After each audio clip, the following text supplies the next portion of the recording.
नमस्कार दोस्तों, मैं हूं आपका दोस्त संपत लोहार एक और नए वीडियो के साथ नई जानकारी के साथ। मित्रों, अभी तक हमने आपको अपने शरीर के 7 चक्रों में से 5 चक्रों की विस्तृत जानकारी देने का प्रयास किया था अपने अलग अलग वीडियो में। अभी तक हमने आपको मूलाधार चक्र क्या है, स्वाधिष्ठान चक्र क्या है, मणिपुर चक्र क्या है, अनाहत चक्र क्या है, विशुद्धि चक्र क्या है, इन सब की जानकारी आपको दी थी। आइए आज हम बात करते हैं आज्ञा चक्र के बारे में कि आज्ञा चक्र आखिर है क्या। आज्ञा चक्र हमारे इसका स्थान कहाँ है, आज्ञा चक्र किस तरह से संतुलित किया जा सकता है, इसका बीज मंत्र क्या है, इसकी प्रतिकृति क्या है, वो सारी जानकारी आज आपको हम इस वीडियो में देने की कोशिश करेंगे। आज्ञा चक्र हमारी दोनों भ्रिकुटियों के बीच में जहाँ पर हम तिलक बिंदी लगाते हैं वहाँ पर इसका स्थान है।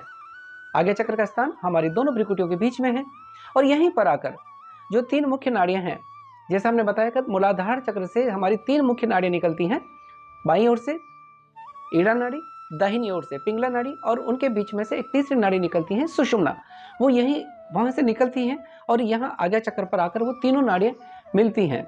जिस स्थान से वो निकलती है, यानी मूलाधार चक्र को हम कई बार मुक्त त्रिवेणी कहते हैं, तो वही आज्ञा चक्र को हम युक्त त्रिवेणी कह सकते हैं, क्योंकि यहाँ पर ईड़ा, पिंगला और सुषुम्ना तीनों नाड़ियों का संगम होता है। अगर हम जैसे हमारी पवित्र नदियां हैं गंगा, यमुना और सरस्वती हैं, तो अगर उसके शब्दों में अगर ये कहें तो बाईं ओर की जो नाड़ी है ईड़ा नाड़ी हमारी गंगा नदी है, दाहिनी ओर की हमारी पिंगला नाड़ी यमुना नदी है और उनके बीच में से जो तीसरी नाड़ी निकलती है वो है सुषुम्ना। एक संस्कृत में श्लोक आता है जिसमें कहा गया है कि ईड़ा भागीरथी गंगा पिंगला यमुना नदी तयोर मध्य गता नाड़ी सुषुम्नाख्या सरस्वती। यानी कि ईड़ा भागीरथी गंगा है, पिंगला यमुना नदी है और उसके बीच में से जो तीसरी नाड़ी निकलती है उसको हम कहते हैं सरस्वती। कह सकते हैं कि ईड़ा भागीरथी गंगा पिंगला यमुना नदी तयोर मध्य गता नाड़ी सुषुम्नाख्या सरस्वती त्रिवेणी संगमो यत्र तीर्थराज स उच्यते तत्र स्नानं प्रकुर्वित सर्व पापे प्रमुच्यते। यानी जिस तरह से हम गंगा, यमुना और सरस्वती के संगम में स्नान करके ये मानते हैं कि हमारे सारे पाप धुल जाते हैं, पवित्रता आती है, सुचिता आती है, ठीक इसी तरह से जब हम आज्ञा चक्र पर अपने ध्यान को केंद्रित करते हैं, यानी जहाँ पर त्रिवेणी संगम है हमारी ईड़ा का भी, पिंगला का भी और सरस्वती का, वहाँ पर जब हम अपने ध्यान को एकाग्र करते हैं, जब हम अपने मन के साथ अपने भावों को एकाग्र करते हैं, बांधते हैं, एकाग्रता आती है, तो हम भी उसी पवित्र भागीरथी के समान, उसी पवित्र गंगा के समान, उसी पवित्र यमुना और सरस्वती के समान हम अपने विचारों से परिशुद्ध हो जाते हैं। हमारे मन के जो विचार हैं, विकार हैं, वो शुद्ध हो जाता है। विकारों से हम परे हो जाते हैं, विचारों में एक शुद्धता आती है, हमारे सोच में, व्यवहार में शुचिता आती है। तो ये आज्ञा चक्र का फल है। आज्ञा चक्र को जो प्रदर्शित करते हैं वो कमल की 2 पंखुड़ियों के सदृश प्रदर्शित किया जाता है। जैसे हमने बताया था कि अलग अलग कमल की पंखुड़ियों से अलग अलग चक्रों को प्रतिबिंबित करते हैं और जब चक्र जागृत नहीं होता है तो ये पंखुड़ियाँ नीचे मुरझाए हुए समान रहती हैं। लेकिन जब हम योग करते हैं, जब हम अभ्यास करते हैं, जब हम ध्यान करते हैं और जब इस चक्र को जागृत करने का प्रयास करते हैं तो ये पंखुड़ियों में या जो उस स्थिति में वहाँ कंपन शुरू होता है और जागृति आती है और एक अलग तरह का प्रकाश वहाँ से हमें महसूस होता है।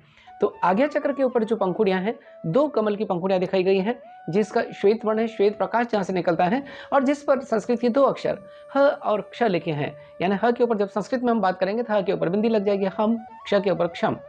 इसका बीज मंत्र अगर माना जाए तो वो है ओम। इसके जो बीज का वाहन है वो है नाद। और जैसे मैंने बताया कि जो 7 लोक इस सृष्टि में है वो हमारे शरीर में भी 7 लोक है। अलग अलग चक्र अलग अलग लोकों को प्रदर्शित करता है। जैसे मूलाधार चक्र है हमारे भूलोक को दिखाता है, मूलाधार के चक्र के ऊपर जो हमारा स्वाधिष्ठान चक्र आता है वो भूगर्भ लोक को दिखाता है, जहाँ पर हमारा मणिपुर चक्र आता है वो हमारे स्वर्ग लोक को दिखाता है, और जहाँ अनाहत चक्र है वो उसको हम कहते हैं महर लोक कह सकते हैं, और जो गले में विशुद्धि चक्र आता है उसको हम जन लोक कहते हैं। और जब आज्ञा चक्र की जब हम बात करते हैं तो वहाँ पर हमारा तप लोक आता है, अगर लोक के संदर्भ में बात करें, और जहाँ सहस्त्रार्थ है वहाँ पर हमारा सत्य लोक आता है। इस तरह जो 7 चक्र ब्रह्मांड में है वही 7 लोक जो ब्रह्मांड में है वही 7 लोक हमारे भीतर हैं। जैसे जैसे हमारे भीतर की कुंडलिनी शक्ति जागृत होती है, जैसे जैसे हम मूलाधार से लेकर सहस्त्रार्थ तक एक एक चक्र को जागृत करने का प्रयास करते हैं तो उन चक्रों से संबंधित अंगों में या उन चक्रों पर एक कंपन होता है, एक ऊर्जा निकलती है, इसलिए इन चक्रों को हम ऊर्जा केंद्र भी कहते हैं। तो आज्ञा चक्र पर जब हम ध्यान करते हैं, एकाग्रता होती है, तो हमारे मन के भीतर जो भाव आते हैं वो पवित्रता आती है और मन और भावों में एक एकाग्रता आती है। अब इसका जो बीज मंत्र है, जैसा मैंने बताया, ओम की नाद करने से भी हम इस चक्र को एकाग्र कर सकते हैं। और जब भी हम कोई ध्यान करें, मैंने बताया जब हम चक्र को जागृत करने का प्रयास करते हैं तो उसके पहले हमें जो यम और नियम का ठीक से पालन करना चाहिए। जब तक हमारे मन के भाव शुद्ध नहीं होंगे, जब तक हमारा आचरण शुद्ध नहीं होगा, यानी जब तक हम यम का ठीक से पालन नहीं करते, जो यम जो 5 तरह के हैं, जैसे सत्य, अहिंसा, अस्तेय, अपरिग्रह और ब्रह्मचर्य, जब तक इसका ठीक से पालन नहीं करते हैं, जब तक हम जो नियम है शौच, संतोष, तप, स्वाध्याय और ईश्वर प्राणिधान, इनका जब तक ठीक से पालन नहीं करेंगे तब तक हमारा मन भी एकाग्र नहीं होगा, तब तक हम अपने मन को बांध नहीं पाएंगे। और जब हम आज्ञा चक्र की बात करते हैं तो हमारा ध्यान जब इस पर केंद्रित हो जाता है तो हम अपने मन को जीत सकते हैं। हमारे भीतर एक संप्रज्ञात समाधि की भावना जागृत हो जाती है। एक तरह से वो स्थिति मनुष्य की आ जाती है, उस स्थिति तक पहुंच जाते हैं और शरीर पूर्ण तरह से भावों में शुचिता, पवित्रता आती है। तो इसका जो बीज मंत्र है ओम है। ध्यान मुद्रा लगाकर हम इसका अभ्यास करें। जब भी करते, जब हम चित्त को एकाग्र करने की कोशिश करें तो हम ध्यान मुद्रा लगा लें, यानी अंगूठे और तर्जनी को आपस में जोड़ दिया, हल्का सा दबाव, दोनों से आपस में जुड़े हुए, शेष अंगुलियां सीधी और मेरुदंड हमारा सीधा हो, आंखें बंद हो और अपना ध्यान है दोनों भ्रिकुटियों के बीच में आज्ञा चक्र पर, जहां हम तिलक लगाते हैं, बिंदी लगाते हैं, क्योंकि यही हमारे शक्ति केंद्र है। जो भी हमारे चक्र हैं वो शरीर के शक्ति केंद्र है, ऊर्जा केंद्र है। और जब हम आज्ञा चक्र पर ध्यान करते हैं तो हमारे भीतर एक भक्ति के भाव अलग जागृत होते हैं। तो अपने श्वास प्रश्वास पर ध्यान दें। ओम शब्द भी 3 अक्षरों से मिलकर बना है, अ, उ और म। हम जब उच्चारण करें वो भी इसी भाव के साथ और इसी लय के साथ में करें, एक लय के साथ में करें। अब अपनी दोनों भ्रिकुटियों के बीच में अपने ध्यान को केंद्रित करते हुए, आज्ञा चक्र पर ध्यान को केंद्रित करते हुए एक दृश्य आंखों के सामने लाए जिसमें कमल की 2 खिली हुई पंखुड़ियां दिख रही हैं, जिसका रंग श्वेत है, श्वेत प्रकाश जिसे निकल रहा है। जब मेरा आज्ञा चक्र जागृत होता है तो हमें एक दिव्य ज्ञान की अनुभूति होती है। और जब आज्ञा चक्र लोगों, जैसे हमने पढ़ा है कथाओं में, पुराणों में, कि जब आज्ञा चक्र जागृत होता है तो व्यक्ति त्रिकालदर्शी भी बन सकता है। तो हम अपने भीतर की दुनिया में प्रवेश करें, बहिरंग से अंतरंग की यात्रा का क्रम प्रारंभ करें, मन को एकाग्र करें, क्योंकि मन जब तक हमारा एकाग्र नहीं होगा तो ध्यान नहीं लगेगा। और मन के बारे में गीता में जब श्री कृष्ण अर्जुन को एकाग्रता की बात करते हैं तो अर्जुन कहते हैं कि चंचलम ही मनः कृष्ण प्रमाथि बलव दृढ़म तस्याहम निग्रहम वायुरेव सुदुष्करः। इस मन को वश में करना वायु को वश में करने के समान है। लेकिन जब हम योग के पथ पर आगे बढ़ते हैं, जब विचारों में और व्यवहार में पवित्रता और शुचिता होती है, तब हमारे भीतर एक नई ऊर्जा का संचय होता है।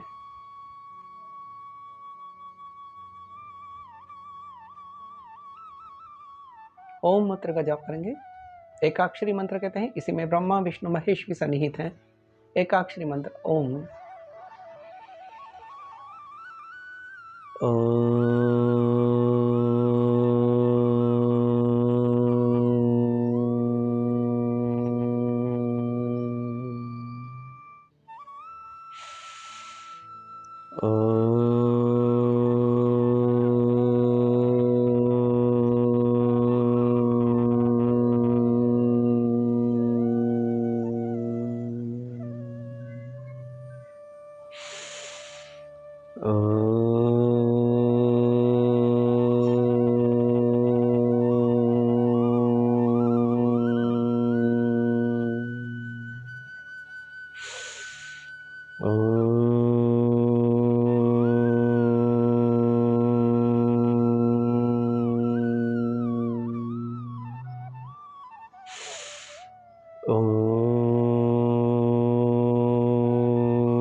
इस तरह से हम लगातार अभ्यास करें और जब मंत्र का जाप करते हैं उसके बाद में तुरंत आंखें नहीं खोलकर अपने भीतर की दुनिया में झांकें। इसके नाद से जो परिवर्तन आता है, जो चक्र में जागृति आती है, उसको अनुभव करें।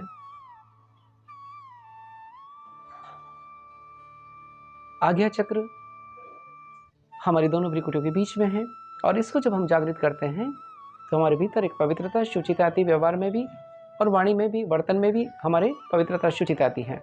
और क्योंकि इसका स्थान हमारे आज्ञा चक्र पर है, अगर यह असंतुलित हो जाता है, जैसे मैंने बताया कि जब भी कोई चक्र असंतुलित हो जाते हैं तो उस चक्र से संबंधित जो अंग हैं उनमें विकार या दोष या रोग उत्पन्न होने लगते हैं। तो अगर जब हमारा आज्ञा चक्र असंतुलित हो जाता है तो हमारे भीतर जो कुछ मुख्य रोग हो सकते हैं, जैसे माइग्रेन हो सकता है, सर दर्द की समस्या आपको हो सकती है।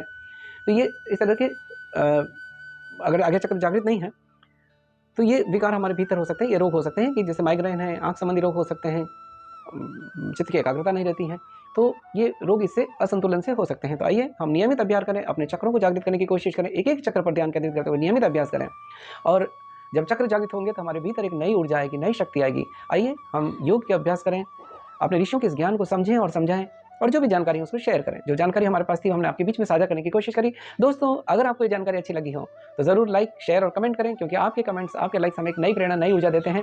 और अपने मित्रों में ज़रूर शेयर करें और अगर अभी तक आपने हमारे चैनल को सब्सक्राइब नहीं किया है तो आज ही हमारे चैनल को सब्सक्राइब करें। इसी के साथ आपके दोस्त संपत लोहार को इजाज़त दीजिए। जय हिंद, जय भारत।